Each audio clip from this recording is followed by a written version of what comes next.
Welcome to episode 169 of EDH Commander Challenge. I'm your host, BT.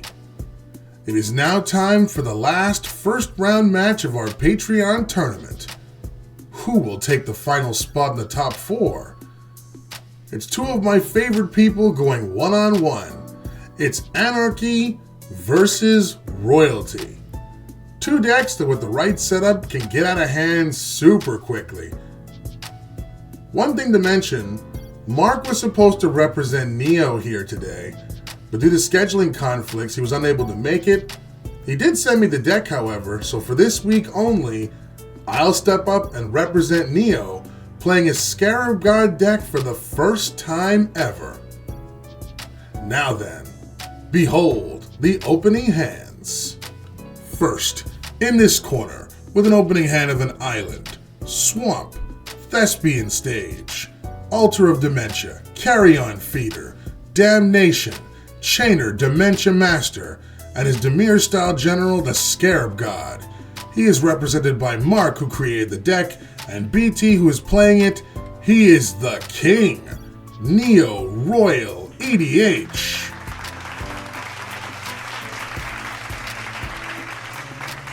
And in this corner, with an opening hand of 4 planes, Spectral Ward, Spectral Grasp, Pentarch Ward, and his mono-white general Sram, Senior Edificer. He is represented by the unpredictable Jimmy. He is the best bet. Hexproof Anarchist.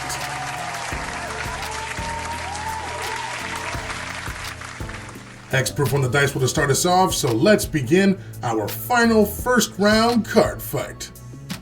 For our first turns, Jimmy plays a Plains, while I play a Swamp for a turn 1 Carry-On Feeder. Jimmy plays a Plains and casts his general, Sram, Senior Edificer, while I play an Island and cast Altar of Dementia. Jimmy plays a Plains and casts Pentarch Ward, enchanting his Sram, drawing a card with his effect, and then he chooses black for the color, and draws another card via the Ward's effect. Then he moves into combat and attacks me with Sram for 2 damage, before passing. I play Polluted Delta, which I sack right away, paying 1 life, to get an untapped Watery Grave from my deck into play, taking 2 damage. Then I cast Phyrexian Arena, and move into combat, poking Jimmy with my Carry-On Feeder for a damage, and pass. Jimmy plays another basic, and casts Trailblazer's Boots, getting a free draw off Sram's trigger, followed by Flicker Form, enchanting his Sram and getting another free draw. Then he moves into combat and hits me again for 2 more damage, and passes. I draw an extra card via my arena and lose 1 life. Then I play Thespian Stage, and move into combat and poke Jimmy again for a damage with my Carry-On Feeder, and pass. Jimmy plays a basic and presses his advantage by casting Sigil of the Empty Throne.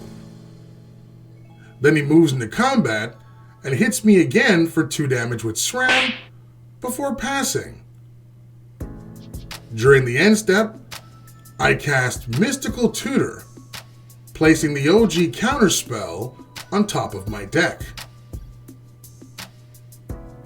I lose 1 life from my arena to draw an extra card, which in this case is the counterspell, but sadly I didn't draw a land this turn to get my general online.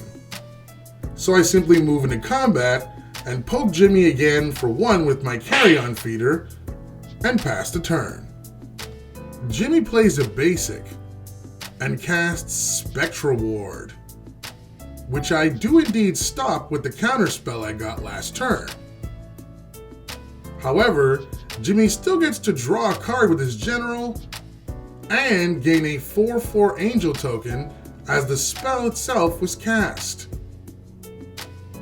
Then he moves into combat and hits me once more with Sram for 2 damage, before passing. I once again lose 1 life to draw an extra card with my arena during my upkeep. I play a swamp, then I sack my carry-on feeder to my altar, causing Jimmy to mill 1 card. Then I cast Damnation to board wipe all creatures, before passing the turn. Jimmy plays a basic and casts Soul Ring, followed by recasting Sram, which he then equips with his Trailblazer's boots and passes. During my upkeep, I lose another life to my arena to draw an extra card. Then I cast Curse of the Swine, where X is 1, to replace Sram with a 2/2 Pookie token. Then I cast Zulaport Cutthroat and pass. Jimmy plays another basic and recasts Sram once more, followed by Spirit Loop, which he enchants Sram with, giving it lifelink and letting him draw a card via Sram's trigger. He also gets a 4/4 angel token via his sigil. Then he moves into combat and attacks me with his Poogie Boar token. I declare no blocks and take 2 damage as he passes. For my turn, I lose a life to my arena to draw an extra card. I play Morphic Pool tapped and cast Sidisi Undead Vizier, exploiting my Cutthroat, which drain lives Jimmy for 1. This also allows me to tutor a card from my deck to my hand before passing. Jimmy plays a basic because he doesn't have enough mana already at this point, and goes big, casting Retether, essentially allowing him to bring back all of his enchant auras from the graveyard to play, which include Flicker Form, Pentarch Ward, and Spectra Ward, which all get equipped to Sram, giving it basically +2/+2, Rainbow Protection, and a free draw. Next he casts Battle Mastery, enchanting his Angel token and giving it Double Strike. This also allows him to draw a card via Sram's trigger, and he also gets yet another Angel token. Then he moves into combat and attacks me with both the Double Strike Angel and the nearly invincible Sram. Both are basically unblockable in my current situation, and thus I take a massive 12 damage. #ouch. While Jimmy gains 4 life thanks to his Spirit Loop before his turn is mercifully over. For my turn, I lose a life to my arena to draw an extra card again. Then I play an island and pass. But before my end step comes, Jimmy uses his Flicker Form to blink Sram and his equips on it in and out of play. When they come back in, he gets to draw another card thanks to his Pentarch Ward. But when it comes into play, I cast Cyclonic Rift. This allows me to bounce all of Jimmy's non-land cards back to his hand. Jimmy plays Rogue's Passage and recasts Soul Ring, followed by Sram. Next, he casts Helm of the Gods, which lets him draw a card via Sram. Then he recasts his Sigil, and finally his Spirit Loop, enchanting Sram, giving it lifelink again, and letting him draw a card via Sram's effect before passing, and discarding down to 7 cards. I draw an extra card and lose a life thanks to my arena. and then I cast Grave Pact, followed by Baleful Strix, which lets me draw a card with its ETB trigger. Then I play an island and cast Mind Crank. Then I sack both of my creatures to the altar, making Jimmy mill 5 cards total, and thanks to my Grave Pact trigger, he's forced to sack both of his creatures. The Spirit Loops effect returns the card to Jimmy's hand, and then I pass. Jimmy starts his turn by casting Sram for the 4th time this game. Next he casts Squire's Devotion, which he enchants Sram with, giving it +1/+1, lifelink, and a 1/1 vampire token with lifelink. He also scores a free draw with Sram, and an angel token from his sigil. He equips the angel with his helm, and passes. I lose a life from my arena to draw an extra card, and then play a swamp.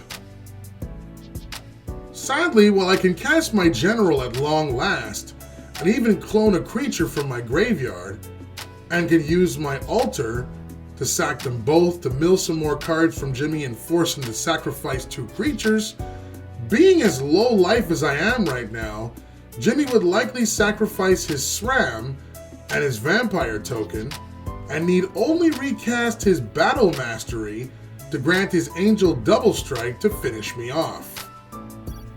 So sadly, I'm forced to surrender, but I'll have to make it up to Neo in Monster Hunter Rise, as Jimmy and Hexproof Anarchist prevail and take the final spot in the top 4.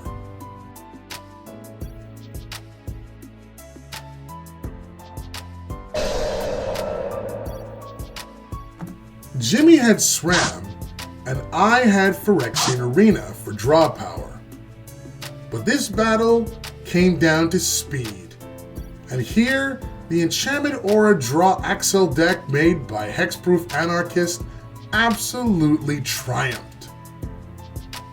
Well, that Jimmy rarely missed a single land drop, while I struggled to get lands throughout the game. Dare I say, if I had as much mana as Jimmy did at the end, I may have been able to stabilize, at least for a little while longer. At this time, I want to thank both Neo and Hexproof for making 2 of the most awesome decks I've seen in quite some time. It was really cool. I suggest you all check it out in the description below. They're great.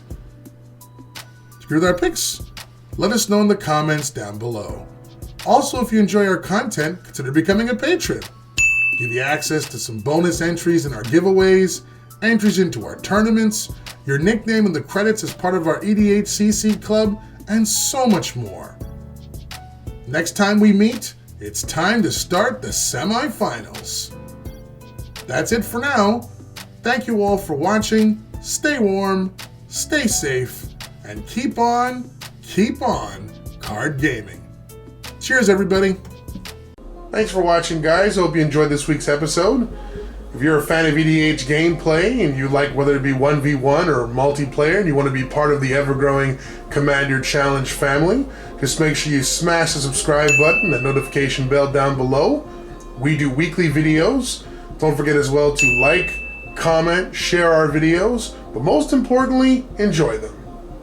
On behalf of all of our members here, I'm your host, BT. Feel free to check out all of the videos in the channel, join our game, it's now your turn. Cheers!